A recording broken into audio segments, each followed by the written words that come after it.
Workplace conflict is inevitable. Colleagues interrupt us, managers impose unrealistic deadlines, and clients criticize unfairly. Each of these moments provokes irritation and fuels inner storms. Anger rarely improves the situation. It clouds judgment, poisons relationships, and leaves scars that last longer than the event itself. Imagine finishing a report after a week of effort, only to hear a coworker dismiss it with a careless remark. At that instant, your mind burns with resentment. Or consider the moment when a manager piles on extra work just as you are about to leave. You grit your teeth, drive home tense, and replay imaginary comebacks late into the night.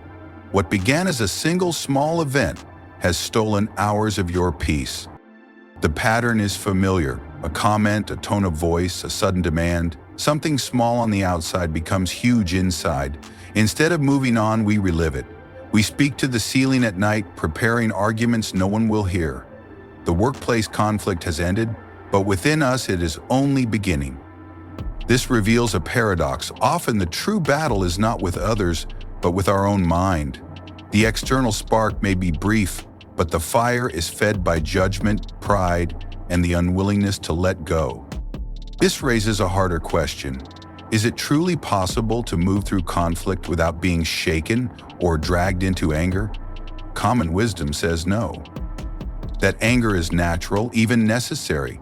But if we examine closely, we find that anger rarely solves what triggered it. It may silence a colleague for a moment, but it damages trust. It may vent frustration, but it leaves us drained. Anger gives the illusion of power, while stealing the reality of peace. To search for another way is not weakness, it is wisdom. Here, philosophy enters, not as an abstract system, but as practical discipline. Marcus Aurelius, emperor yet also a student of himself, faced constant opposition. He reminded himself daily, "You have power over your mind, not outside events." This is not a phrase for comfort, but a principle for survival.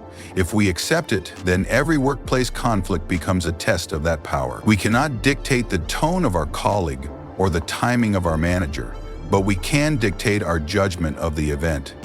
We can refuse to let another's words rent space in our mind.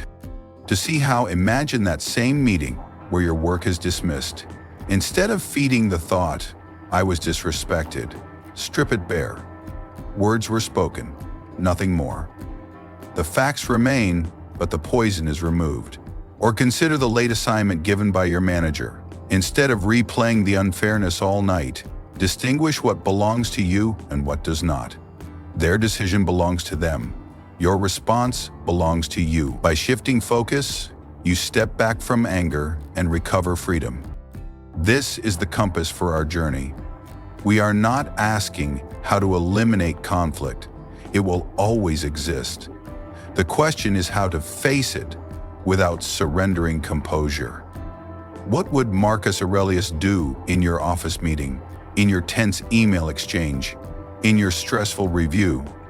The answer lies not in controlling others, but in mastering the judgments that ignite within us. And from here we can move deeper into the roots of why conflict provokes us and how Stoicism trains us to remain steady in its midst. Conflict unsettles us not only because of what happens outside, but because of what unfolds within. Marcus Aurelius points us back to the same arena again and again, the mind. To gain steadiness at work, trace anger to its sources rather than its targets. The reaction is not random. It grows from causes. Unless we expose them, irritation returns in new forms. 4 roots explain it: misinterpretation, ego, habit, and the illusion of control. The first root is misinterpretation. Every event begins as a neutral impression. A colleague speaks abruptly. A manager assigns work late. A client replies with a curt email. Those are facts. The mind, impatient, adds a story. They disrespected me. They are undermining me. They think I am incompetent. The sting lives in that added story, not in the fact. Marcus trained himself to pause and reduce events to their plain form. If a voice is raised, record only that a voice was raised. If someone disagrees, record only that different words were spoken. This reduction creates space for reason and spares you from needless offense. The second root is ego. Workplaces fuse identity with output, status and credit. A win feels like proof we matter. A correction feels like erasure. Ego turns ordinary feedback into humiliation and another person's praise into a personal loss. Marcus warned that reputation is outside control. To hinge peace on it is to live at the mercy of shifting opinion. Anchor worth in virtue, justice, courage, temperance, wisdom. If integrity is intact, a remark cannot diminish you. This is not passivity, it is strength, because your standard is virtue, not applause. The third root is habit. Emotions ride grooves carved by repetition. Each time we indulge resentment, the groove deepens. Soon anger answers the bell before reason is awake. Marcus compared the soul to the body. Both can be trained. Pause, breathe, separate fact from judgment, decide after the first heat is passed. Repeat this discipline, and the reflex becomes composure. Habits build character, and character dictates whether conflict becomes fuel for growth or a trigger for collapse. The fourth and deepest root is the illusion of control. Hidden inside frustration sits an unwritten script. Colleagues should be fair, managers reasonable, clients grateful. Marcus reminds us that other people's choices are not ours to govern. Demanding control where none exists guarantees resentment. Letting go does not excuse negligence. It clarifies boundaries. You cannot order another's tone, but you can master your response. You cannot guarantee fairness, but you can practice justice in your own actions. Accept limits, and energy returns for what is truly yours to do. These four roots do not vanish in a day, but they can be weakened by daily discipline. See the fact before the judgment. Prize character above credit. Rehearse composure until it is second nature. Release the demand that others behave as you wish. Do this consistently, and conflict loses its hooks. Clarity comes from training perception, not from changing coworkers, schedules, or markets. That truth saves energy and preserves dignity daily. With the roots named and their medicine clear, we now turn to the practical question that guides this series. What would Marcus Aurelius actually do inside today's workplace? Under bright lights, in crowded meetings, inside tense email threads, and across unfair deadlines? The next section answers that with concrete steps aligned to his philosophy so that calm stops being an idea and becomes a usable practice. We will translate principles into actions: morning priming, midday resets, evening reviews, boundary scripts, and virtuous responses that turn pressure into clarity rather than anger daily. Marcus would begin by pausing. To him, the pause is not weakness, but power, the single breath that separates reflex from reason. He taught that if you are distressed, the pain comes not from the event, but from your estimate of it. The event itself is bare, the mind paints it with colors of insult. In practice, this means asking in the first seconds, what is fact and what is interpretation? Suppose harsh feedback lands in a meeting. The first thought shouts, they are attacking me.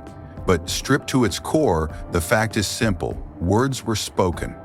Some may be accurate, others not. Your worth remains untouched. By seeing clearly, the sting dissolves, and clarity returns before anger can spread. Marcus also placed every action within the frame of universal nature. People act from their understanding, their pressures, their blind spots.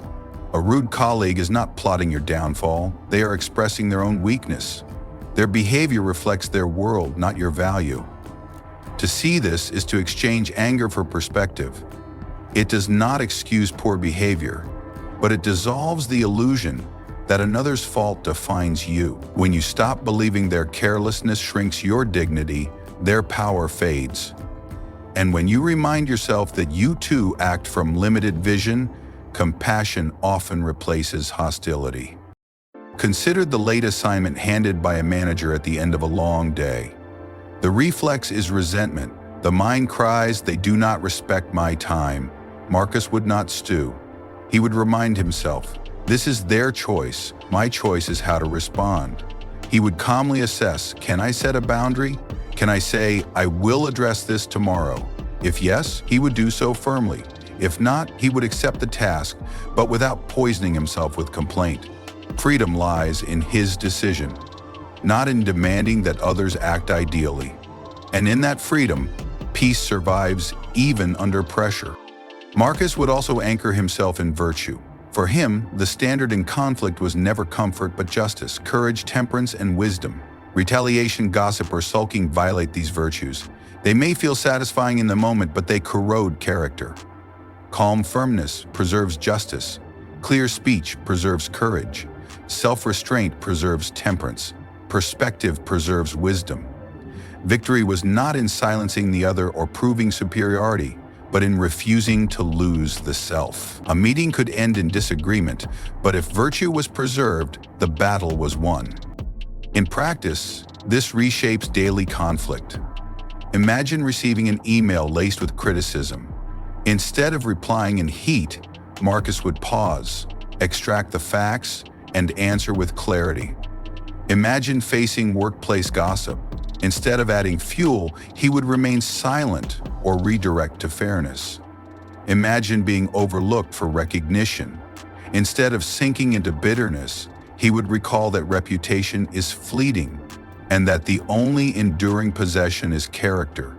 Each scenario becomes an exercise, not in controlling others, but in governing oneself.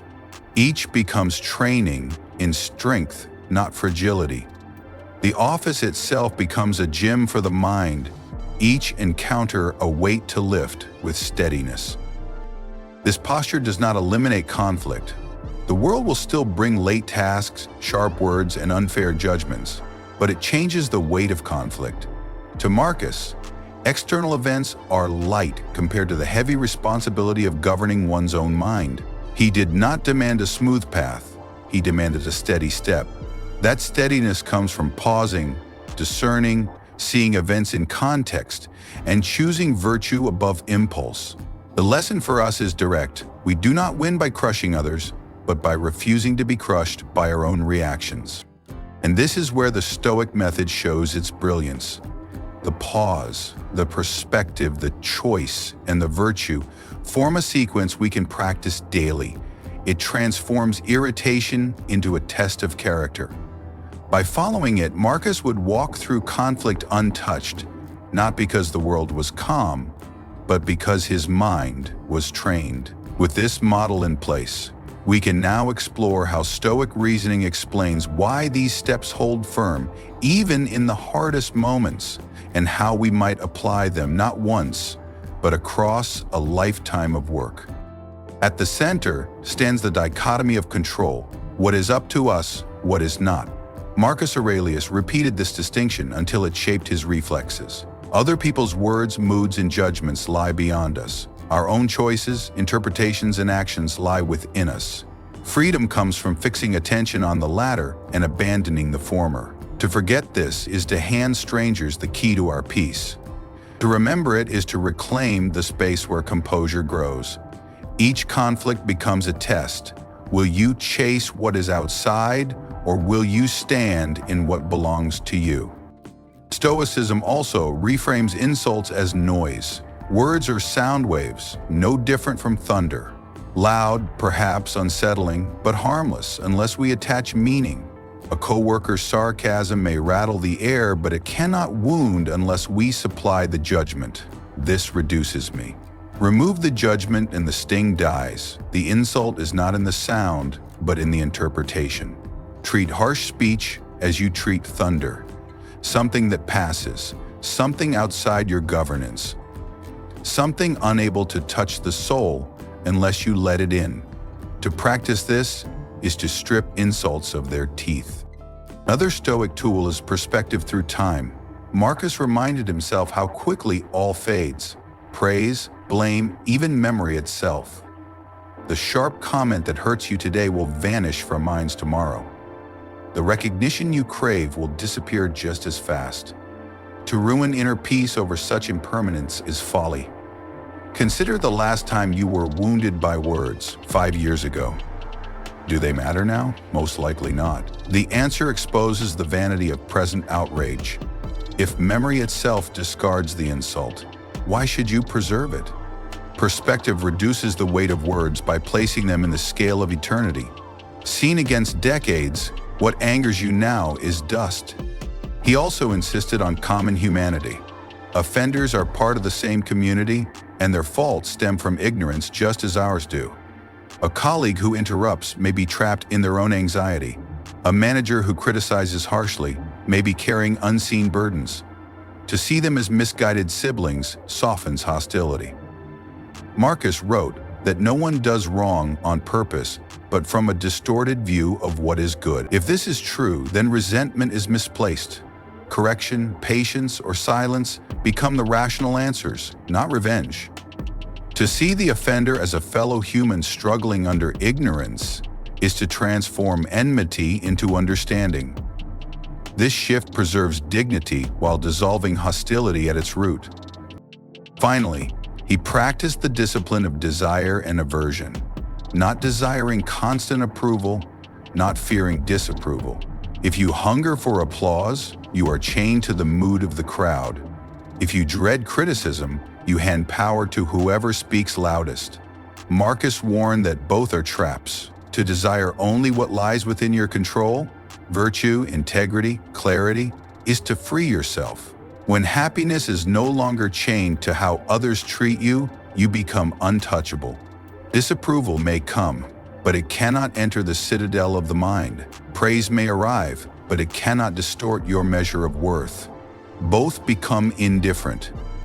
These practices, dichotomy of control, reframing insults as noise, perspective through time, recognition of common humanity, and discipline of desire, form a coherent strategy. They are not lofty abstractions but tools sharpened for daily use. In the workplace, they protect against sarcasm, unfair feedback, neglect, and gossip. More than protection, they turn conflict into training. Each slight becomes a chance to practice clarity. Each harsh word becomes an opportunity to affirm independence. Each disappointment becomes a lesson in impermanence. To live this way is to turn the office from a battlefield into a classroom for the mind. Thus, Marcus's philosophy does not promise a world without insult, but a self no longer enslaved to insult. The office remains noisy, but the mind grows quiet. Colleagues may act poorly, but composure remains yours. Praise and blame come and go, but dignity stays. With this foundation, we can now move from principles to lessons. What concrete habits we might adopt to live with the same steadiness that Marcus demanded of himself. Habits that can anchor us not for a day, but for a lifetime of work and challenge. When philosophy stays as theory, it risks becoming decoration. Marcus Aurelius knew this danger well, which is why his writings rarely float in abstraction. They return again and again to practice, small, repeatable actions that shape the mind each day. The value of Stoicism is not in admiration, but in application. It is not enough to understand why anger is foolish. One must train not to be ruled by it. And training requires method. For Marcus, wisdom lived in habits. He recorded them to remind himself, and we can adapt them to our own workplaces where criticism, pressure, and conflict wait for us. What follows are 5 practices that turn Stoic principles into daily discipline. The first practice is separating fact from judgment. This lies at the root of clarity. Most emotional storms grow from confusing what happened with what we tell ourselves about what happened. Write down, "He raised his voice," that is fact. Then write, "He disrespected me," that is judgment. Cross it out. Repeat this until it becomes reflex. In meetings, in casual exchanges, in tense emails, reduce the event to its plain elements. Over time, the mind learns to halt before rushing into insult or self-pity. This habit builds a calm space where reason can act. The second practice is rehearsing difficulty. Marcus began his mornings with a warning. "Today I will meet interference, ingratitude, arrogance." By expecting trouble, he prevented surprise. Much of anger comes from shock. I can't believe they did that. Forewarning erases shock. You too can begin the day saying, interruptions will come, someone will speak harshly, someone will ignore effort. Then when it happens, you nod. Preparedness replaces resentment. Anticipation builds resilience, and resilience frees you to focus on what is truly yours to govern. The third practice is delaying reaction.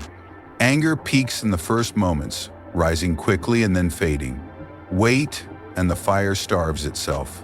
Breathe before answering. Step away if possible. Marcus reminded himself that what wounds is not the event but the mind's rush to judgment. Delay interrupts that rush. In many cases, what felt unbearable shrinks to triviality after a pause. Delaying is not weakness, it is mastery, because it prevents regretful words and actions. Each pause is proof that impulse no longer rules you. The fourth practice is embodying virtue deliberately. Conflict is not simply something to endure, but a test of character. Marcus saw every challenge as a stage for the four cardinal virtues. In each situation, ask, which virtue fits here? Justice in fairness, do not misrepresent others, courage in calm truth, speak without venom, temperance in restraint, hold back unnecessary retaliation, wisdom in thoughtful action, consider long-term consequence over short-term release. The rude colleague becomes a chance to practice justice. The sharp manager tests courage. The gossiping atmosphere tests temperance. The complex project tests wisdom. Conflict becomes less about victory and more about training the soul. The fifth practice is journaling. Marcus closed his days by writing to himself, an honest record of failure, progress, and resolve. We can follow him. Each evening ask, where did I lose temper? Where did I remain calm? How can I improve tomorrow? Journaling exposes patterns. You see the triggers that shake you, the places where patience held, the areas needing work. Writing turns daily life into lessons. It is the Stoics' private workshop, where experience is shaped into growth. Over weeks and years, this builds depth no single decision could create. Together, these 5 practices form a disciplined cycle. Separate fact from judgment in the moment, rehearse difficulty in the morning to blunt surprise, delay reaction when provoked, letting reason return, embody a virtue in the conflict itself, journal at night to consolidate learning, repeat daily. Like exercise for the body, these repetitions reshape the mind. They are not glamorous, but they work. Why does this matter? Because workplaces are full of provocations, sarcasm, unfair criticism, ignored effort. Without method, frustration reigns. With method, every irritation becomes training. Marcus shows that the goal is not to avoid conflict, but to use it. Each harsh word becomes practice in restraint. Each unfair task becomes practice in clarity. Each slight becomes practice in self-command. The office ceases to be an enemy and becomes a gym for the soul. By practicing in this way, calm stops being an accident and becomes a trait. Anger may still knock, but it finds no welcome. Composure ceases to depend on mood or circumstance and begins to flow from character, and once established, it spreads outward. A single calm colleague steadies a room. By holding firm to these practices, we not only protect ourselves, but influence others. This is how Stoicism moves from page to life: steady, disciplined, practical, and enduring. Modern workplaces are turbulent. Layoffs, shifting demands, office politics, toxic managers, none of this lies within our control. To rage against these forces is to exhaust strength without altering reality. Anger at them drains energy, leaving less for what we can actually shape. This is where Stoicism offers its shield. By focusing only on what depends on us, our integrity, our effort, our composure, we stop bleeding energy into the uncontrollable. This is not passivity, but clarity. Clarity frees us to act where action matters most, while releasing us from the futile desire to govern what cannot be governed. Govern. In environments obsessed with speed and noise, the rarest skill is composure. Calm people stand out. They become anchors in the storm.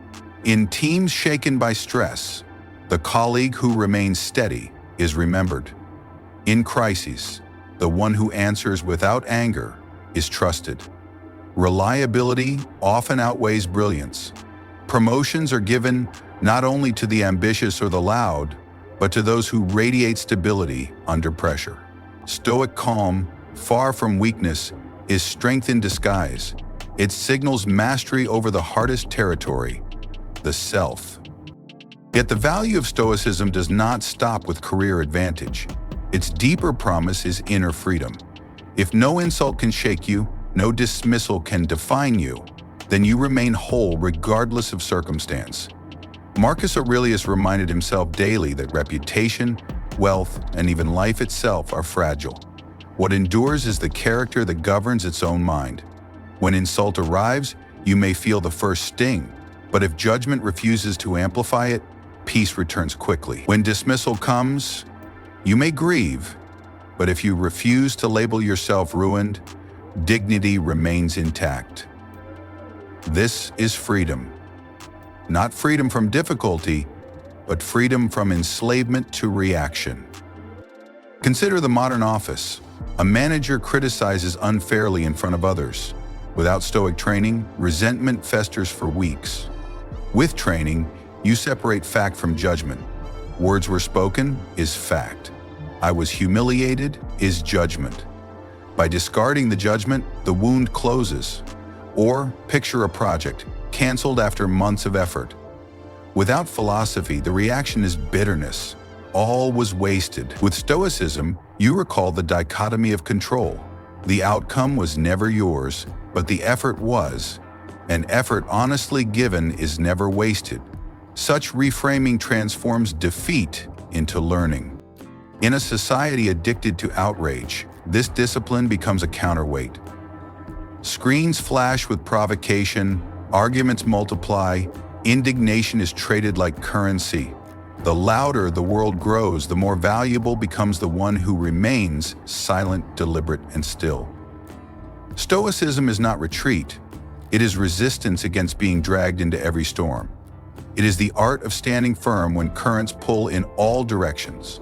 To practice it is to declare, I will not be owned by the anger of others, nor by the chaos of events. Practical steps keep this alive. Begin the morning by expecting turbulence.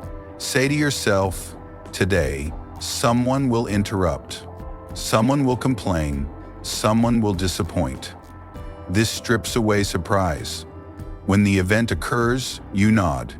It was foreseen. Next, pause before reacting. A single breath prevents a spiral of words you may regret. In each conflict, choose a virtue to embody. Justice, courage, temperance, or wisdom. Let this guide your response instead of impulse. At night, review the day. Where did you lose patience? Where did you succeed in calm? Resolve to improve tomorrow. These habits, repeated, harden composure into character. The fruit of such discipline is steady presence. Meetings end, but you do not carry resentment home. Tasks pile up, but they do not shatter your center. Praise arrives, but you do not swell with vanity. Blame lands, but you do not collapse. You move through turbulence like a rock in the river, surrounded by current, yet unmoved at the core. This is the picture Marcus painted in his Meditations. A self-governed, unshaken, inwardly free. The world may rage, but the self can remain still. To achieve this is not fantasy, it is practice. And in practicing it, you gain not only an edge in career, but also a fortress in the soul. That fortress cannot be given or taken by managers, markets, or politics. It is built day by day, thought by thought, choice by choice. In an age of turbulence, the calm person is rare, and rarity becomes value. The lesson is simple, but never easy. Master yourself, and no workplace storm can master you.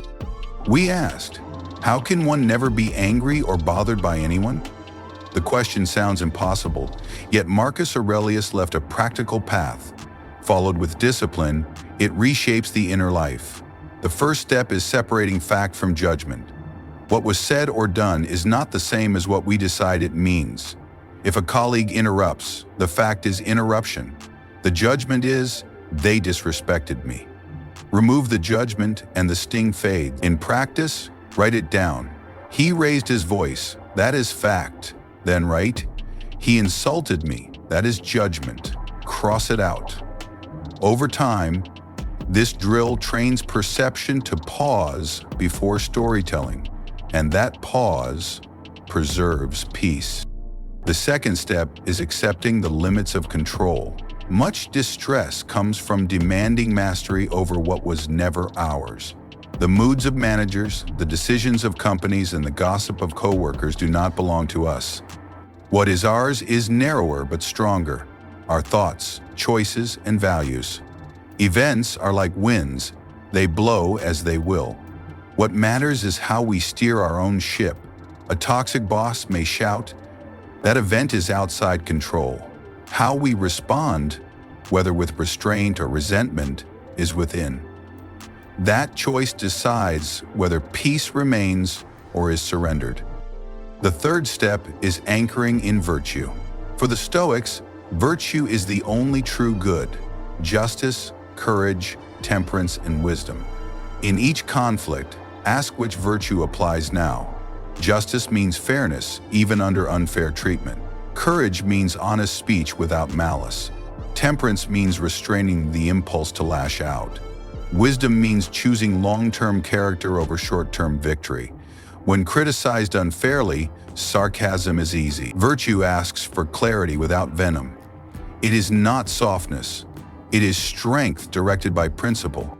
The fourth step is practice. Repeat it daily. Philosophy is not mastered by reading.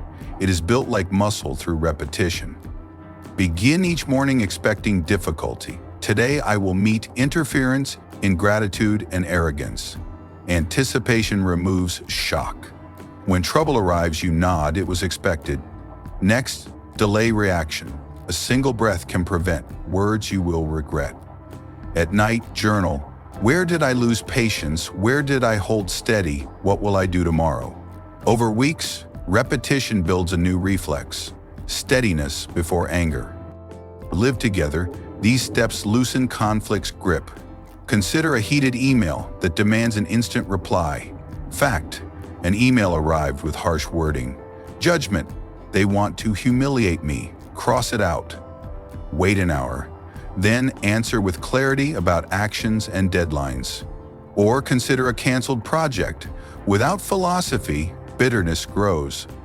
With Stoicism, recall the dichotomy of control. The outcome was never yours, the effort was. Effort honestly given is not wasted. It strengthens character and skill. In the end, you walk through disturbance more calmly, not because the world grew gentle, but because you mastered yourself.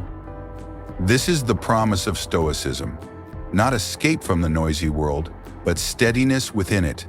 The path is open to anyone.